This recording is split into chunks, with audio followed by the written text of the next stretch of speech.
Le Seigneur a entendu l'engagement de chacun. Désormais, je ne veux plus que vivre de ta vie, à ta gloire, ô Jésus. C'est lourd de conséquences, hein ? Je le dis toujours et je le répéterai toujours. Nous devons vivre ce que nous chantons. Merci à Christophe pour l'introduction. C'est vrai que l'homme est séparé de Dieu. C'est vrai que le monde est séparé de Dieu.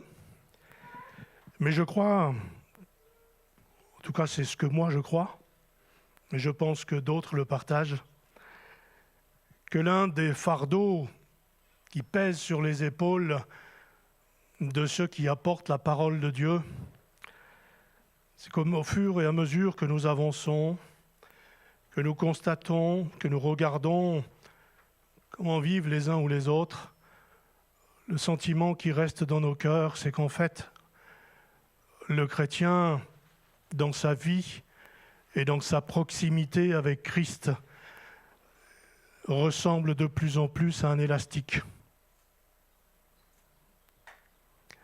Quand vous prenez un élastique, qu'il est neuf, c'est assez facile de serrer quelque chose avec. Et au fur et à mesure du temps, l'élastique se détend. Et à la place de faire un tour, il faut en faire deux. Quelquefois, on va arriver à en faire trois. Et pour finir, l'élastique va se rompre. Je ne vais pas vous donner un cours ce matin sur le bilan intermédiaire et savoir où nous sommes dans l'atteinte de nos objectifs, ça je le laisse aux hommes. Mais différentes choses que j'ai constatées, entendues, reçues en témoignage ces derniers jours, ces dernières semaines, m'amènent néanmoins à dire où en êtes-vous dans votre engagement du début d'année ? Plus de Jésus en moi. Là, on a attaqué le mois de juin, dans un peu plus de 3 semaines, le premier semestre sera terminé. Faites l'exercice quand vous allez rentrer chez vous sur une échelle de 1 à 10. Où est-ce que j'en étais au 1er janvier ? Et puis, où est-ce que j'en suis aujourd'hui, dimanche 4 juin ? Y a-t-il une différence ? Y a-t-il plus de Jésus en moi ? Ou honnêtement, au contraire, tel l'élastique, j'ai continué à me mettre, non pas dans la main du Seigneur, mais à m'écarter de sa main. On le dit, on le professe, Jésus est mon Seigneur, il est mon Sauveur. Mais quand, où, comment et jusqu'où ? Jésus est le maître de ma vie. L'est-il réellement ? Est-il le maître de toute notre vie ou d'un peu de notre vie ? Il y a des années, il y a eu un livre qui est paru et son titre c'était « Jésus dirige mes affaires ». Si on posait la question à son auteur aujourd'hui, est-ce qu'il en serait toujours de même ? Il est facile de prier, de s'approcher de Dieu et de réclamer le secours et la grâce de Dieu en ce qui concerne une direction pour sa vie. Mais quand Dieu nous donne sa direction, quelle est notre décision ? Est-ce que je te suis, Seigneur, selon ce que tu m'as dit ? Ou est-ce que finalement, ce que tu m'as dit m'intéresse que peu, je préfère ce que moi je pense ? Mais plus de Jésus en moi, c'est plus de Jésus en moi. Qu'en est-il de mes pensées ? Moi, je ne les connais pas, mais le Seigneur les connaît, puisque c'est lui qui nous sonde. Qu'en est-il de mes paroles ? Celles qui ont fait du bien, comme celles qui ont blessé ? Et vous savez, on le prend souvent, cet exemple, c'est la politique de l'oreiller. Quand on veut réparer et quand on a ouvert l'oreiller, les plumes en sont sorties. Alors on va en récupérer quelques-unes, mais malheureusement, on ne va pas tout récupérer. Et vous savez qu'il est des paroles que on aurait mieux fait de ne jamais prononcer, parce qu'on n'a pas mesuré tout l'impact que cela pouvait avoir. Qu'en est-il de mes actions? Qu'en est-il surtout de mes réactions? Est-ce qu'elles sont toujours à plus de Jésus en moi? Agir, penser, aimer, toujours plus comme Jésus. Jésus est le maître de mes journées, et quand je dis ça, ça veut dire que chaque matin, j'apporte ma vie et je dis, Seigneur, c'est une journée encore que tu viens de faire. Moi, je te remets ma vie, mais s'il te plaît, conduis cette journée. Alors oui, bien sûr, il y a le planning qui est établi parce que le travail le veut. Mais indépendamment de ça, il y a aussi l'œuvre que Dieu veut accomplir en nous et au travers de nous. On va passer très vite, je ne vais pas m'apesantir, mais qu'en est-il de mon porte-monnaie?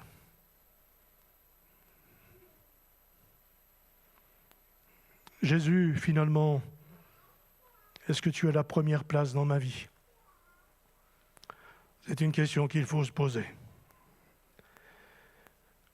Je me suis penché ces derniers jours à nouveau sur les livres des prophètes. Et pourquoi est-ce que j'ai dit merci à Christophe? C'est vrai que les livres des prophètes, que ce soit les 4 grands prophètes ou les prophètes mineurs, comme on les appelle, ont toujours mis en évidence tout ce qui n'allait pas. Pourquoi? Parce que Dieu leur permettait de voir et de discerner ce qui n'allait pas. Le prophète, je vais plutôt dire, le véritable prophète, c'est celui qui tout d'abord est rempli de la plénitude de Dieu. Parce que celui qui ne marche pas selon l'Esprit de Dieu ne peut pas dire qu'il est le prophète de Dieu.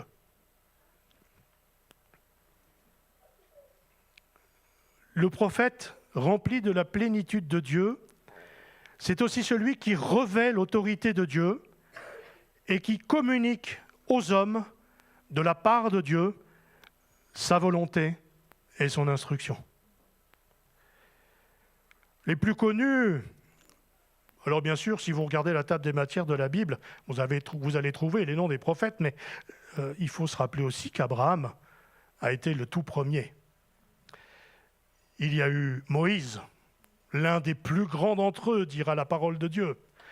Il y a Josué, Samuel, Élie, Élisée, Isaïe, Jérémie, Ézéchiel, Daniel, Osée, Joël, Amos, Abdias, Jonas, Michée, Nahum, etc., etc.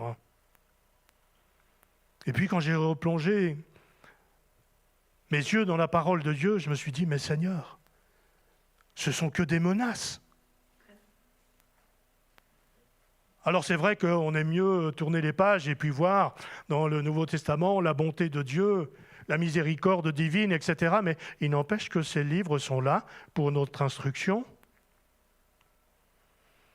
La grande majorité de ces menaces sont dirigées contre un homme, contre une femme, contre un peuple ou contre des nations.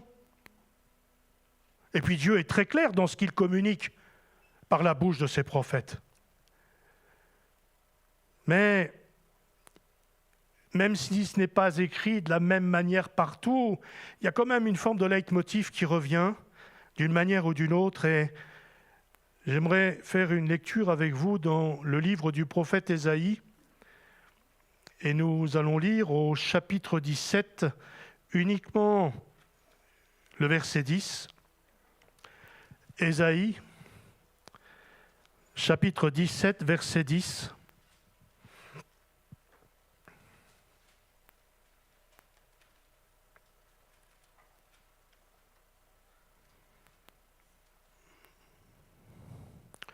Je lis dans la version Parole vivante, il est écrit ceci, « Car tu as oublié le Dieu de ton salut, et tu ne t'es point souvenu du rocher de ta force. » Amen. Relisez les prophètes, et vous verrez qu'à chaque fois que Dieu est obligé de parler de manière circonstanciée à son peuple, aux nations, à un autre peuple, ou un individu, c'est pour une simple raison. C'est celle que nous venons de lire. Tu as oublié le Dieu de ton salut et tu ne t'es point souvenu du rocher de ta force. Quand j'ai relu ce verset, je suis revenu à ma méditation, la dernière méditation que j'avais partagée avec vous sur le souvenir, sur la stèle dressée. Et je n'ai pas pu m'empêcher de me dire, mais finalement, Seigneur, quand tu disais qu'il fallait se souvenir, tu nous remets encore ce sujet aujourd'hui. Et à chaque fois qu'il y a des temps difficiles, à chaque fois qu'il y a des menaces, à chaque fois qu'on a l'impression que l'élastique s'est détendu et qu'il n'y a plus cette proximité entre toi et nous, entre nous et toi, il y a une seule raison. Une seule raison. Tu as oublié le Dieu de ton salut. Ce n'est pas pour rien que Christophe avait eu ses vœux pour l'Église en début d'année. Ce n'est pas pour rien que Dieu a inspiré son serviteur pour nous parler des terrains. Ce n'est pas pour rien que ce matin, le Seigneur m'a remis en esprit cette question, plus de Jésus, où est-ce que j'en suis? Et quand on lit ceci, tu as oublié le Dieu de ton salut. L'avons-nous oublié? Ou est-ce que le Dieu de notre salut, c'est une priorité? Encore aujourd'hui. Faisons une seconde lecture dans le livre du prophète Habakkuk, au chapitre 3.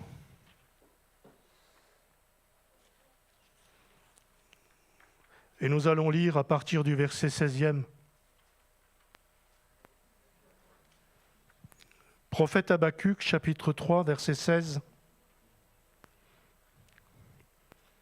Juste pour resituer, le prophète a eu la révélation par vision de cette parole prophétique.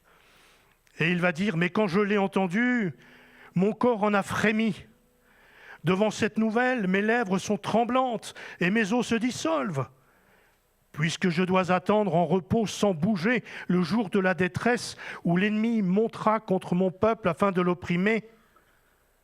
Ce jour-là, le figuier ne bourgeonnera plus. Il n'y aura plus de pampres dans les vignes. Le fruit de l'olivier trompera les espoirs. Les champs ne produiront plus de pain à manger. Plus de petits bétail dans l'enclos des brebis. Plus de bœufs dans l'étable. Et comme chez beaucoup de prophètes, c'est exprès que j'ai laissé ce temps de silence, parce qu'il est écrit « Mais malgré tout cela, moi, je veux me réjouir à cause du Seigneur, j'exulterai de joie dans le Dieu qui me sauve, l'Éternel est ma force, il a rendu mes pieds pareils à ceux des biches et m'a fait cheminer sur les lieux élevés. Amen. » Vous pourrez relire le livre du prophète Habakkuk. Il n'est pas long, c'est 3 chapitres. Il va tout d'abord s'adresser à Dieu puisque c'est un dialogue. C'est un véritable dialogue. Parce que Dieu veut parler à son prophète pour que lui puisse parler au peuple. Mais le prophète a aussi besoin de demander certaines choses à Dieu. C'est ça la vie spirituelle. C'est ça la proximité avec Dieu. C'est ça que l'on appelle l'intimité de Dieu.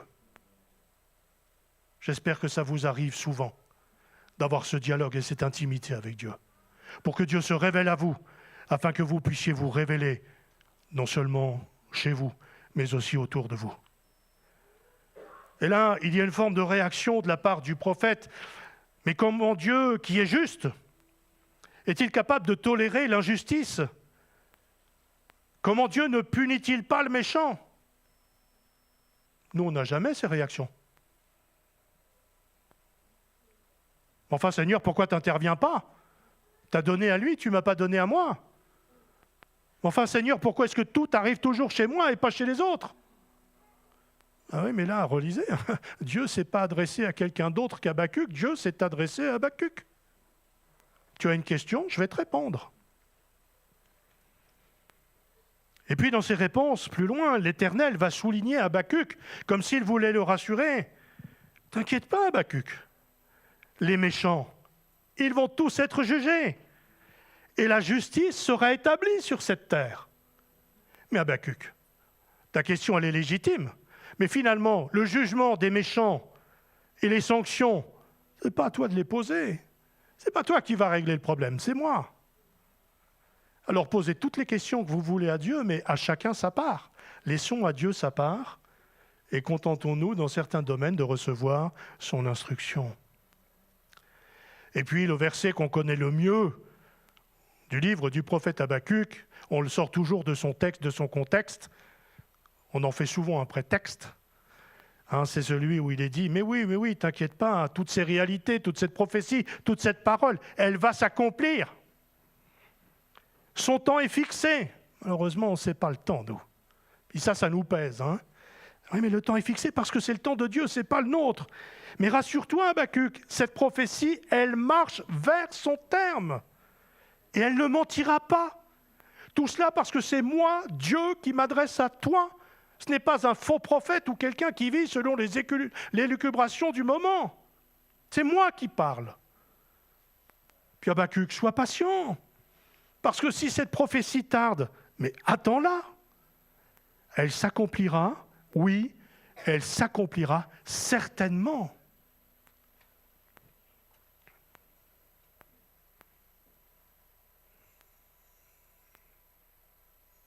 Est-ce que l'on croit toujours au retour du Seigneur ?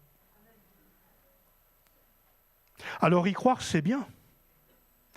Mais en relisant tous les prophètes, enfin en relisant une partie, parce que c'est long quand même, mais ces textes que le Seigneur voulait me rappeler pour nous ce matin, que ce soit dans les grands prophètes ou dans les prophètes mineurs, il y a toujours ce leitmotiv qui revient, parce que tu as oublié le Dieu de ton salut.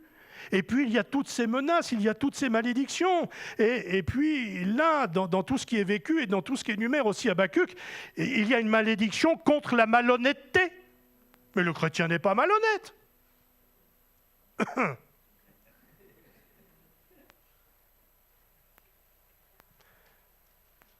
Il y a une malédiction contre la convoitise. On aimerait bien avoir ce que l'un ou l'autre a. Vous savez ce que le Seigneur a répondu à l'apôtre Paul ? Ma grâce te suffit.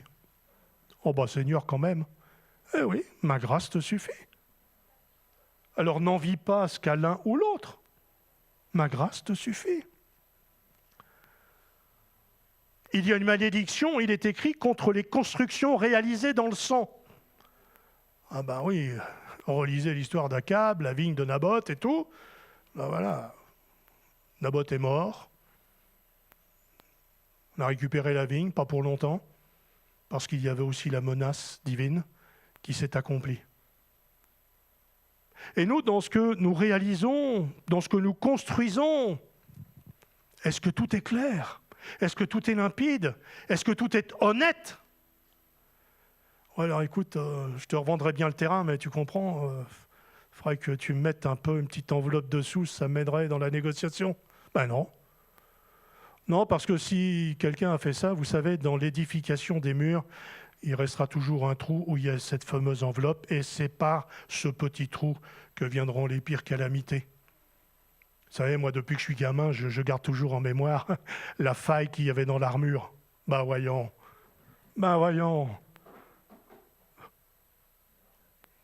Vous y croyez, vous ? Oui, moi j'y crois, la faille. Mais c'est parce que c'est là que Dieu allait intervenir. Puis une armure, c'est costaud. Oui, mais il y avait juste un petit trou. Juste un. C'est juste là qu'il fallait. Est-ce que ce matin, le Seigneur va mettre le doigt où ça fait mal ? Non, alors il n'y a pas de malhonnêteté, il n'y a pas de convoitise, il n'y a pas de construction illégale. Et puis, dans le livre d'Habakkuk, il est aussi parlé de la débauche. Et l'un des points qui est notamment évoqué, c'est « tu ne feras pas boire ton prochain ». Allez, encore un petit verre, ça ne te fera pas de mal. Non ? Mais si, regarde, moi je le fais. C'est pas parce que tu le fais que je vais le faire. Puis quand on voit les gens qui sortent, qui se tiennent, enfin s'ils arrivent encore à se tenir, Habakkuk le dit, tu ne feras pas boire ton prochain. La débauche. Au même titre que je parlais de la convoitise, on ne convoite pas la femme de son prochain, etc., etc., etc. Et puis le dernier point qui va être évoqué, c'est l'idolâtrie. Et dans certaines versions, il va être parlé de l'idolâtrie de la grande puissance mondiale. Tout cela a été écrit il y a fort longtemps. Mais est-ce que ce n'est pas encore d'actualité aujourd'hui? La malhonnêteté, la convoitise, les constructions illégales, la débauche et l'idolâtrie. Et puis, il y a cette prophétie. C'est écrit très clairement chez tous ceux qui ont étudié. Ce qu'a écrit Habakkuk, vous le reportez dans les temps que nous vivons. Habakkuk est en train d'annoncer l'arrivée du Seigneur, l'arrivée du Sauveur. Mais avant cela, il y a tout ce qui est écrit.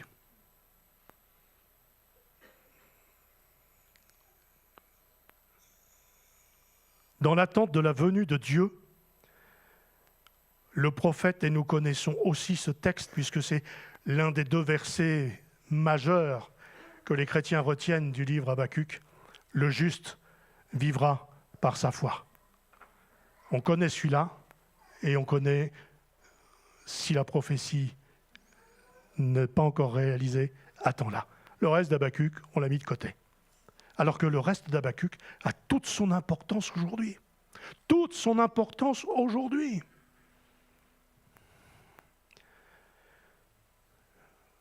Moi, je ne suis pas Habakkuk, mais en relisant les 3 chapitres, je comprends pourquoi il a dit, quand j'ai entendu tout cela, j'étais tout bouleversé. Une autre version dira, j'étais profondément bouleversé. Mes entrailles ont frémi. J'en suis arrivé à tel point que mes lèvres balbutient. Je ne peux plus parler comme il faut. Mes os, c'est comme s'ils se brisaient. Je ne tiens plus debout. Et je reste là tout tremblant.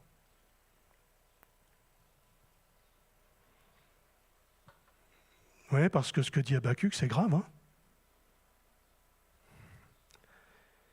L'apôtre Paul va discerner aussi, dans ce même appel, un principe qui gouverne la relation du chrétien avec Dieu.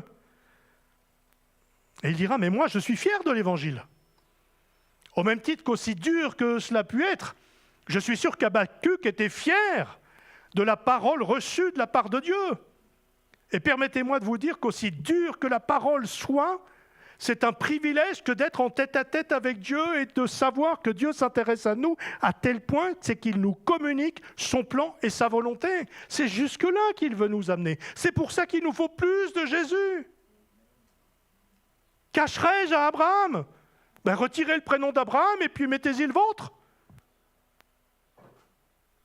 Ça ne vous ferait pas plaisir que Dieu se révèle à vous? Alors attention, permettez-moi de vous dire que ça ne va pas toujours être triste. Mais le fait de savoir que Dieu va se révéler à nous pour pouvoir agir en son nom et selon sa volonté, quoi de plus merveilleux? Je suis fier de l'Évangile. C'est la puissance de Dieu par laquelle il sauve tous ceux qui croient, les juifs, les non-juifs. Cet Évangile nous révèle en quoi consiste la justice que Dieu accorde. Elle est reçue par la foi et rien que par la foi. Et comme il est écrit dans l'Écriture, le juste vivra par la foi. Il est d'ailleurs évident que personne ne sera déclaré juste devant Dieu grâce à son obéissance à la loi, puisque l'Écriture déclare que le juste vivra par la foi. Dans le livre Habakkuk, il y a une dimension de foi indispensable. Vous retrouverez cette même dimension dans bien des écrits de l'apôtre Paul. Mais pourquoi cela? Tout simplement parce que dans l'attente de la révélation complète de cette prophétie et de son application, Habakkuk va se nourrir des promesses de l'Éternel. Il ne va pas baisser les bras, il ne va pas perdre courage, il va continuer de vivre en se disant toujours « Mon Dieu va intervenir ». Mon frère, ma sœur, ami qui êtes là, vous l'avez entendu ce matin, il est important d'être dans cette proximité avec Dieu, de cette intimité avec Dieu. Et si quelqu'un n'a pas encore fait le pas, nous l'avons aussi entendu. Permettez-moi de vous dire que c'est encore un jour de grâce et que c'est encore un jour où Dieu va faire grâce pour toute âme qui se confie en lui. Ne remets pas à demain ce que tu peux faire aujourd'hui. Parce que nul ne sait ce que sera demain. C'est Dieu qui émet des temps et circonstances. C'est Dieu qui donne la vie comme il la reprend. Un accident est si vite fait. Mon ami, es-tu prêt à rencontrer Jésus? Au même titre, es-tu prêt ou te prépares-tu à rencontrer Jésus qui revient? Mais dans cette attente, il est indispensable de pouvoir interpréter comment vivre par la foi. Je ne vais pas reprendre tout ce que Christophe a dit sur les terrains. Je vais simplement relire ce qui est écrit de la part de Paul aux Romains. Donc, la foi naît du message que l'on entend. Et ce message, c'est celui qui s'appuie sur la parole de Christ. Donc, encore une fois, si nous voulons vivre par la foi, si nous voulons que notre foi progresse, et si nous voulons être capables de nous préparer au retour du Seigneur, quoi de mieux que, jour après jour, de nous instruire de ce qui est écrit. Parce que le monde change, mais la parole de Dieu ne change pas. Et tout ce que Dieu a dit, on ne répétera jamais assez, sa main l'accomplit. Alors il est vital de recevoir la parole de Dieu, pas simplement ce qui nous arrange. Ah oui, parce que d'Habacuc, comme je l'ai dit tout à l'heure, on pourrait retenir que ces 2 versets. La vision, la prophétie, et puis le juste vivra par sa foi. Mais il y a tout le reste. Au même titre qu'à chaque fois que vous ouvrez la parole de Dieu, que ce soit dans l'Ancien ou dans le Nouveau Testament, ne prenez pas que ce qui vous arrange. Parce qu'il est écrit qu'on n'a rien à ajouter, rien à retrancher, que tout est fait pour notre instruction et pour notre édification. Alors permettez-moi d'être un peu familier, je sais qu'il y a des messages qui barbent. Dites-le au Seigneur. Pourquoi est-ce que tu as écrit ça? Mais enfin quand même. Et vous savez pourquoi on réagit comme ça? Parce que c'est justement ce message qu'on a besoin d'entendre. Parce que sinon on n'aurait pas cette réaction. Ouais, on rit, mais le petit trou dans l'armure.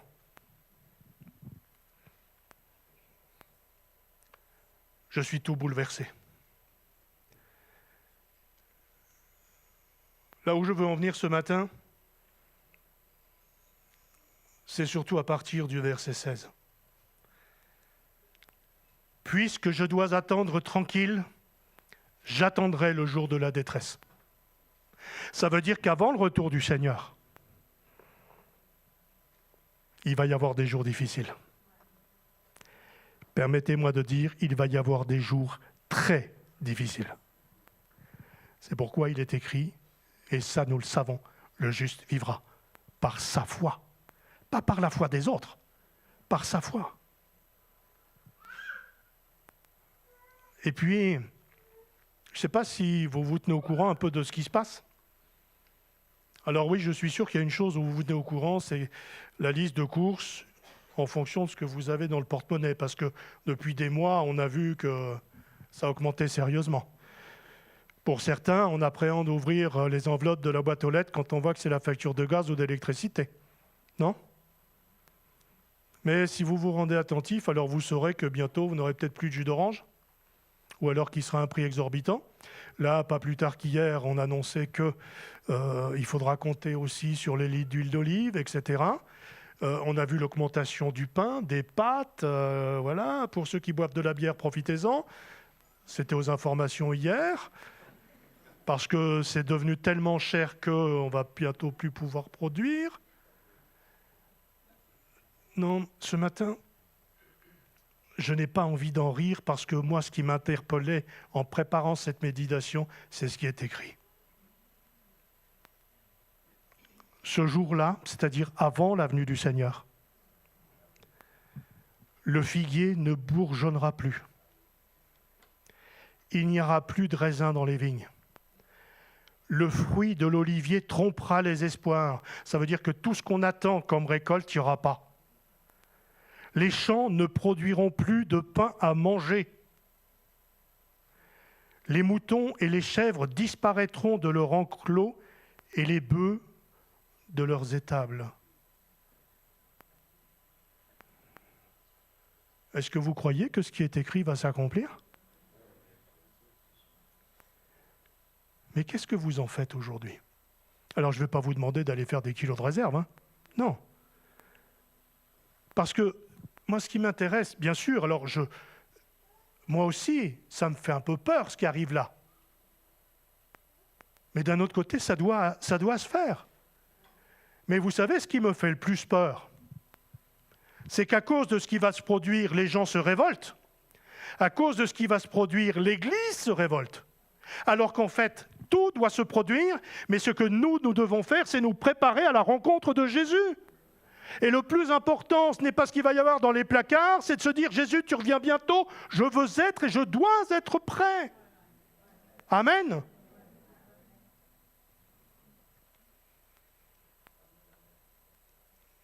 Alors évitons le gaspillage, soyons prévoyants, mais surtout, et je le disais il y a un peu plus de 3 semaines dans mon message, le souvenir nous rappelle aussi que nous pouvons et que nous devons compter sur la grâce de Dieu.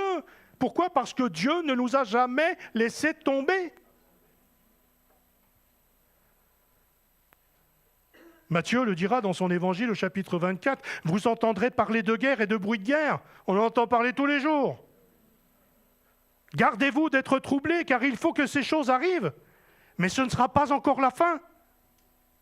La fin, ce sont toutes les menaces que je vous ai citées. C'est aussi ce dernier texte avec cette forme de famine qui va s'installer. Une nation s'élèvera contre une nation, un royaume contre un royaume, et il y aura en divers lieux des famines et des tremblements de terre. On entend parler de tremblements de terre. Un jour il fait sec, la semaine d'après, ce sont des inondations partout, etc., etc. Et l'évangéliste Matthieu le dira, tout cela ne sera que le commencement des douleurs. Ce qui veut dire que dans le plan de Dieu et dans les menaces divines, elles n'ont pas été données comme ça à la légère. Il va y avoir une improductivité qui est programmée de la part de Dieu. Et vous savez pourquoi ? Relisez Ésaïe. Tu as oublié le Dieu de ton salut. Si Adam et Ève n'avaient pas succombé, aujourd'hui on serait toujours dans le jardin d'Éden. Non ? Ben oui, mais c'est le péché qui a pris la main, comme on dit. Mais aujourd'hui, au milieu de nous, non. Non, c'est plus de Jésus en nous.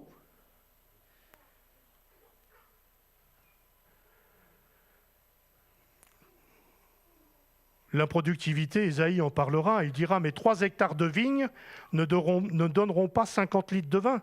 Et celui qui sème 100 kilos de blé, il en récoltera seulement 10. » C'est-à-dire que plus on va de l'avant, moins il y aura.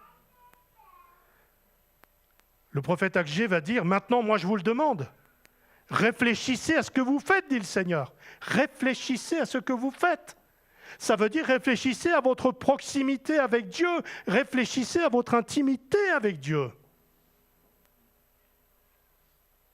Où l'on est du monde, où l'on n'est plus du monde. Vous avez semé beaucoup, mais récolté peu. Vous mangez, mais pas à votre faim. Vous buvez, mais pas autant que vous le voulez. Vous portez des vêtements, mais en fait, vous avez froid. Vous gagnez votre vie, mais votre argent, elle est mise comme dans un sac troué. Je vous le dis, moi, le Seigneur de l'univers, réfléchissez. Le juste vivra par sa foi. Alors oui, il y a ces passages sinistres que j'ai lus, mais qui sont là, et qui vont s'accomplir, qu'on le veuille ou non. Et puis moi, j'ai béni Dieu, et je vous invite à bénir Dieu avec moi, parce qu'il y a le verset 18. Et vous verrez qu'aussi dur que ce soit, dans tous les livres prophétiques, il y a la sentence, il y a la menace, il y a ce que Dieu a dit et qu'il fait. Mais dans tous ces livres, on voit l'arrivée du Messie, on voit l'arrivée du Sauveur, et on voit surtout la miséricorde de Dieu. Mais, faut-il encore croire et vivre ce qui est écrit ? Parce que ce que nous allons voir maintenant, ce fameux verset 18, c'est la conclusion de tout ce qui précède. C'est-à-dire l'annonce de la vision, la réalisation de la vision, Le juste vivra par sa foi, et justement parce qu'il a la foi, et parce que sa foi grandit et progresse jour après jour, alors il est écrit, mais malgré tout ça, malgré tout ce qui est sinistre, malgré tout ce qui est noir, malgré tout ce qui m'attend, moi le chrétien, moi disciple de Jésus, moi qui suis engagé, moi qui jour après jour réclame plus de Jésus en moi, il est écrit, je veux me réjouir à cause du Seigneur. Je veux me réjouir dans le Seigneur. Je veux me réjouir avec le Seigneur. Et vous savez pourquoi ? J'exulterai de joie dans le Dieu qui me sauve. Est-ce qu'on se réjouit toujours du salut ? Et puis, pour ceux qui ont la foi, pour ceux qui y croient vraiment, mon Dieu vous donnera tout ce qui vous manque par le Christ Jésus. Tout. Amen. Relisez l'Épître aux Philippiens. Il le fera tellement sa gloire est grande. Aussi, mon Dieu subviendra pleinement à tous vos besoins et il le fera selon sa glorieuse richesse qui se manifeste en Jésus-Christ. D'où l'importance d'avoir la foi en Jésus, d'où l'importance d'avoir plus de Jésus en nous.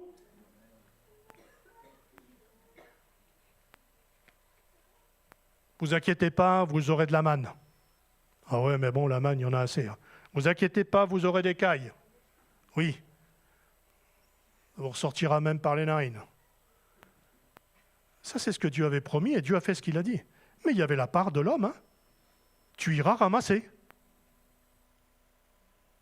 Alors ceux qui ont été ramassés, ils avaient. Ceux qui n'y allaient pas, n'avaient pas. Et puis ceux qui voulaient faire des provisions pour le lendemain, parce qu'il y avait un doute ou un manque de foi, eh ben, ils ne pouvaient pas manger parce que tout était pourri. Pour parler clairement. Le juste vivra par sa foi. Alors, tel le peuple de Dieu, c'est maintenant qu'il faut mettre en exercice sa foi. C'est maintenant qu'il faut décider si nous agissons par la foi en Jésus ou non. Ah frère, je viens vers vous parce qu'il faut que vous priez pour moi, je suis malade. Bon, bah écoute, commence à prier, puis je prierai après. Ah bah non, eh bien si, c'est comme ça que ça se passe. Non ? Oui, mais vous êtes pasteur, vous avez la puissance. Non, la puissance, elle vient d'en haut. Moi, je ne suis que l'intermédiaire de la puissance divine. Donc, tu pries, je prie. Ah, il faut faire prier l'Église parce que plus on aime, mieux c'est. Oui, il n'empêche que l'Église va prier pour toi et avec toi, mais celui qui doit d'abord prier, c'est toi. Seigneur, donne-moi du travail. Mais laisse-moi quand même un peu encore au chômage que je touche les indemnités. Ah, vous riez, mais... Ah ouais, ça existe aussi, même parmi le peuple de Dieu. Hein. Mais là, c'est plus grave, il est dit qu'il faut que le juste vive par sa foi. L'exercice de la foi, ça se fait par la prière. Ça se fait par la méditation de la parole de Dieu. Ça se fait comme nous l'avons entendu ce matin et chanté. Hein. Il y avait plein d'engagements dans les chants ce matin. Par la louange, par l'adoration. Parce que tout cela, c'est ce qui augmente notre foi. C'est ce qui fait qu'il y a plus de Jésus en nous. Je trouve ma joie dans le Seigneur et je suis heureux à cause du Dieu qui me sauve. Je me suis dit, Seigneur, là, il faut que tu rafraîchisses un peu mon esprit. Parce que je ne suis pas sûr d'avoir bien compris.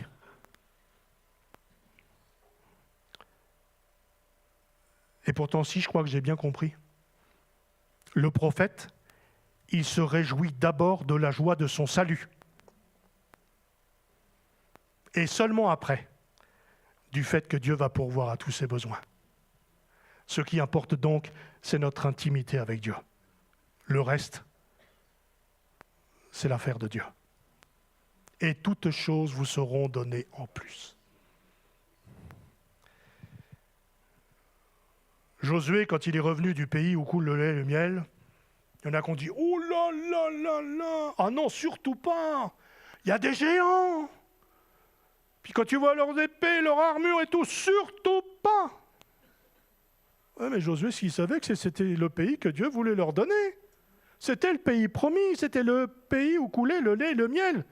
Alors Josué, lui, va rester très terre à terre, puis il va dire « Mais si le Seigneur nous veut du bien, il nous conduira dans ce pays et il nous le donnera. Alors oui, il y a l'interpellation de Dieu dans toutes ces menaces qui doivent quand même nous faire réfléchir, mais il y a aussi le fait que si nous marchons par la foi, il va y avoir la miséricorde divine qui va répondre à l'entier de nos besoins. Le psalmiste dira, notre force à nous, c'est de pouvoir faire appel au Seigneur, notre Dieu. On connaît tous le psaume 23. « Si je traverse la sombre vallée de la mort, je n'ai peur de rien, Seigneur, car tu es avec moi. Ton bâton de berger près de moi, il me rassure. » Alors oui, la prophétie fait peur, mais gardons en tête qu'il y a la miséricorde de Dieu. Mais la miséricorde de Dieu ne pourra être que si nous marchons par la foi. Si la foi n'est pas en nous, alors on attendra la prophétie, hein ? Le psaume 27 dira, « Mais oui, Seigneur, quand tout va mal, tu m'abrites sous ton toit, tu me caches au fond de ta maison, tu me places en sécurité au sommet du rocher. » Dieu est pour nous un abri sûr et solide, toujours prêt à nous aider dans le malheur. C'est pourquoi nous n'avons pas peur, même si la terre se met à bouger et même si les montagnes tombent au fond des mers. Ésaïe dira, « Mais voici le Seigneur Dieu qui m'a sauvé. J'ai confiance, je n'ai plus peur. Ma force et mon chant, c'est le Seigneur, c'est Dieu mon sauveur. » Malgré tout le négatif, malgré toutes les souffrances, malgré toutes les frustrations dues à cette vision prophétique, Habakkuk va conclure en disant « Mais le Seigneur l'Éternel, il est ma force. » Amen. Le Seigneur l'Éternel est ma force. Il va rendre mes pieds pareils à ceux des biches. Avant de monter sur des pentes comme ça, il faut vivre ce verset, hein. Sinon je suis garant de rien. Non, mais... Des fois, on va sur des chemins qui sont tellement escarpés, puis le Seigneur nous dit « Qu'est-ce que tu fais là? Tu ne m'as pas demandé mon avis, puis maintenant tu ne peux plus bouger. » Mais face à l'adversité qui nous attend, il est écrit que le Seigneur va rendre nos pieds semblables à ceux des biches. Ça veut dire qu'on pourra marcher sur le chemin le plus escarpé. Dieu sera avec nous, il sera à nos côtés, il va marcher avec nous. Et vous savez pourquoi? Parce que Dieu veut nous faire marcher vers des lieux élevés. Amen. Moi, j'aime ce texte. Alors, vivre par la foi au temps difficile, oui. Quand les temps difficiles et la famine sera là, il faudra se nourrir de la parole de Dieu. Il ne faudra plus faire confiance au monde. D'ailleurs, il y a plus de 2000 ans que ça a été écrit. Petits enfants, n'imitez pas le monde. Ne vous conformez pas aux principes qui régissent le siècle présent. On aurait pu éviter bien des tracas si on avait mis ça en application. Mon frère, ma sœur, ce ne sont que quelques mots qui concernent le retour du Seigneur, mais je crois que derrière ces mots, il y a un avertissement solennel. C'est qu'on ne doit pas simplement dire « Oui, Seigneur, reviens bientôt ». On doit se préparer à son retour. Et on doit aussi se préparer au temps difficile. Et se préparer au temps difficile, et je conclus avec ça, c'est plus de Jésus en moi, et c'est plus de foi en moi, que son nom soit béni. Seigneur, tu es notre Sauveur, tu es notre Seigneur, tu es notre Maître. Mais ce matin encore, nous sommes tels devant toi que ce ne soit pas simplement des mots, mais que ce soit une réalité en nous. Seigneur, comme l'a dit le prophète Ésaïe, comme ça revient sous différentes formes, dans différents chapitres, dans différents livres, pardonne-nous d'avoir souvent oublié ton nom. Pardonne-nous d'avoir souvent oublié ou mis de côté le Dieu qui sauve, le Dieu qui nous a sauvés. Que le message de ce matin puisse nous ramener à la réalité. Seigneur, puisse nous ramener à plus de Jésus en nous, en moi. Seigneur, que tout en moi te glorifie, que tout en nous te glorifie. Et que dans les temps qui nous attendent, nous puissions nous rappeler tout ce que tu as écrit, tout ce qui va arriver, mais aussi ta miséricorde. Et si nous avons foi en toi, alors Seigneur, tu nous garderas fidèles. Que ton nom soit béni.